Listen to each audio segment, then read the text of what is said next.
Hoje vou te explicar como existe tamanha diversidade de pessoas ao redor do mundo, sendo que nós todos somos descendentes de dois únicos humanos, Adão e Eva. É simples notar que há indivíduos de todas as formas e tamanhos. Alguns são baixos, outros altos, alguns têm cabelo ruivo, outros têm cabelo castanho, alguns têm um nariz grande. Bem, já deu para ter uma ideia. É uma surpreendente diversidade de pessoas no mundo. Apesar dessa diversidade, é comum agruparmos pessoas com base em uma ou mais características físicas que compartilham. Esses agrupamentos são frequentemente referidos como raças. Muitas pessoas discriminam outras com base nessas supostas características raciais, acreditando que tais diferenças vão além da cor da pele e têm implicações sobre o valor humano e o lugar na sociedade. Essa atitude é justificável? Quantas raças de pessoas existem? Como elas surgiram? A palavra de Deus resolve esta questão. De acordo com a história encontrada em Gênesis, há apenas uma raça de pessoas. No início, Deus criou o primeiro homem, Adão, e depois criou a primeira mulher, Eva, a partir de uma costela de Adão. Adão e Eva são considerados nossos pais originais, feitos à imagem de Deus. Todos os seres humanos têm sua origem nessas duas pessoas. Este conceito é claramente apresentado em Gênesis, onde Adão se refere a Eva como a mãe de todos os viventes. Então, se somos todos descendentes de Adão e Eva, deveríamos ser todos parecidos, certo? Como podemos explicar as diferenças entre as pessoas? O livro do Gênesis narra o episódio da Torre de Babel, onde, segundo as escritas, a humanidade tentou construir uma torre até os céus como uma demonstração de poder e unidade, desafiando a autoridade divina. Em resposta, Deus confundiu as línguas das pessoas, o que resultou na dispersão das pessoas pela terra, levando à formação de diferentes grupos étnicos e linguísticos. Após o evento de Babel, os grupos de pessoas se tornaram geneticamente isolados, casando e tendo filhos principalmente dentro de seus próprios grupos étnicos. Com o passar do tempo, cada grupo desenvolveu sua própria cultura e maneiras de fazer as coisas. Esse isolamento genético resultou na ênfase de certos traços dentro de cada grupo. É importante destacar que as características étnicas não devem ser confundidas com características raciais, pois existe apenas uma raça humana. Todos os povos são simplesmente pessoas, e as diferenças observadas são resultado da diversidade cultural e genética acumulada ao longo do tempo. Vamos considerar a cor da pele como um exemplo. O pigmento principal responsável pela cor da pele é a melanina. Em essência, todos possuem a mesma cor de pele, apenas apresentando uma variedade de tons. A melanina se divide em duas formas, eumelanina e feomelanina, e a proporção entre elas determina o tom de pele de cada indivíduo. A variação na cor da pele é resultado da adaptação genética das populações humanas ao ambiente em que vivem. Em regiões próximas ao Equador, onde a luz solar é intensa, a pele mais escura oferece uma proteção natural contra os danos causados pelos raios ultravioleta, reduzindo o risco de câncer de pele e outras condições relacionadas à exposição solar excessiva.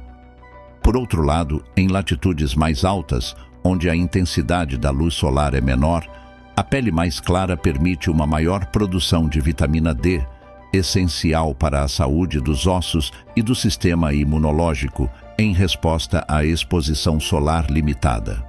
Ao longo do tempo, aqueles que possuíam características genéticas mais adequadas para o ambiente local tiveram uma maior probabilidade de sobreviver e se reproduzir, transmitindo essas características para as gerações futuras.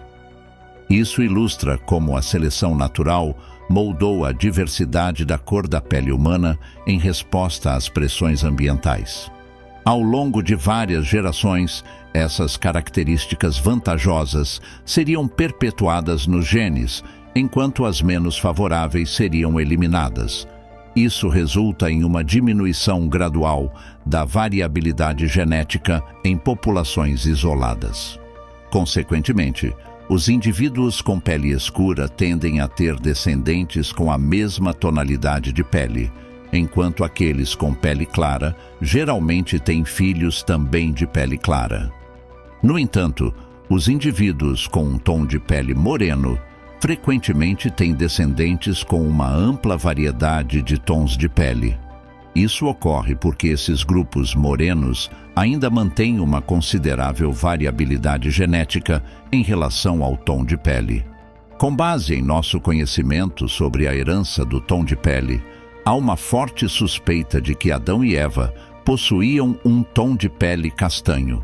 Isso resultaria em uma descendência com uma ampla gama de tons de pele, desde muito claro até muito escuro. Além dos tons de pele, outras características, como a textura do cabelo, a espessura dos lábios e a forma das pálpebras, são usadas para distinguir grupos étnicos. Essas características provavelmente se desenvolveram ou se tornaram mais proeminentes em diferentes grupos isolados ao longo de várias gerações.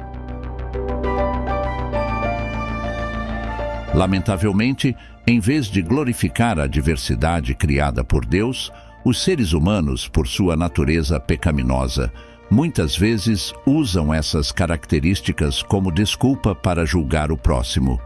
Isso ocorre devido à nossa tendência ao preconceito, à falta de compreensão e à busca pelo poder e superioridade sobre os outros. Em vez de valorizarmos e celebrarmos a riqueza da diversidade humana, muitas vezes sucumbimos à intolerância e à discriminação, o que é uma triste manifestação de nossas fraquezas e falhas como seres humanos. O problema reside no fato de que muitas pessoas, incluindo alguns cristãos, não fundamentam sua visão de mundo e seus valores na Bíblia. Em vez disso, optam por ignorar a verdade de Deus e adotar as ideias e valores humanos. Isso é sempre perigoso, especialmente quando se trata das origens da humanidade e suas implicações no comportamento social. A visão mais proeminente sobre as origens é conhecida como evolução. Segundo essa cosmovisão, os humanos evoluíram de ancestrais similares ao longo de milhões de anos. Infelizmente, muitos têm usado essa filosofia para ensinar que diferentes grupos humanos evoluíram em velocidades distintas. Isso tem levado à consideração de alguns grupos como menos evoluídos do que outros, além de associar certas raças a estágios mais próximos dos primatas, o que frequentemente resulta em uma hierarquização injusta, com um grupo se colocando no topo da escala. Embora o pensamento evolucionista possa intensificar atitudes racistas, a evolução não é a causa fundamental do racismo. A raiz do racismo é o pecado. A desumanidade do ser humano para com o próximo existe desde os primórdios. O primeiro ato de pecado registrado após Adão comer do fruto proibido foi o assassinato de Abel por seu irmão Caim. As ideias evolucionistas sobre as raças, que foram ensinadas por muitas décadas, agora estão tão profundamente enraizadas nos pensamentos de algumas pessoas que corrigir suas percepções equivocadas é uma tarefa desafiadora. No entanto, é importante enfatizar que todos os seres humanos são plenamente humanos e nenhum grupo é menos evoluído do que outro.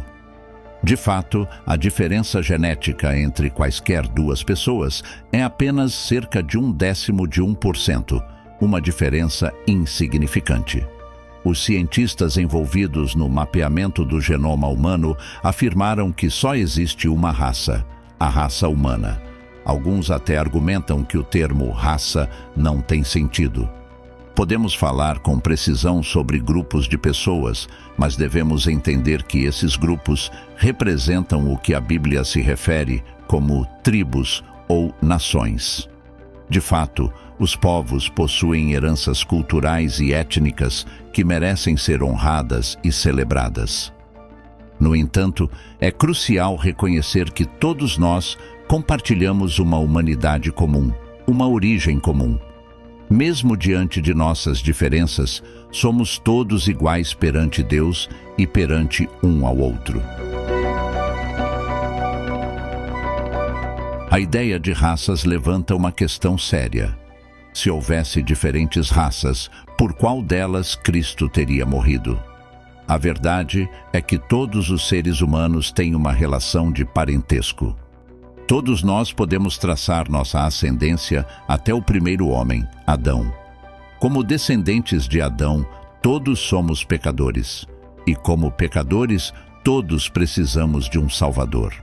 Jesus Cristo, o último Adão, nasceu como homem, sendo descendente de Adão. Por meio de seu nascimento, ele estava qualificado para servir como nosso Redentor. Ele foi crucificado, morreu e ressuscitou, triunfando sobre a morte. Aqueles que colocam sua fé nele não precisam temer a morte, pois herdam a vida eterna. Para receber novos conteúdos como esse, se inscreva no canal e comente neste vídeo sugestões e dúvidas para os próximos assuntos.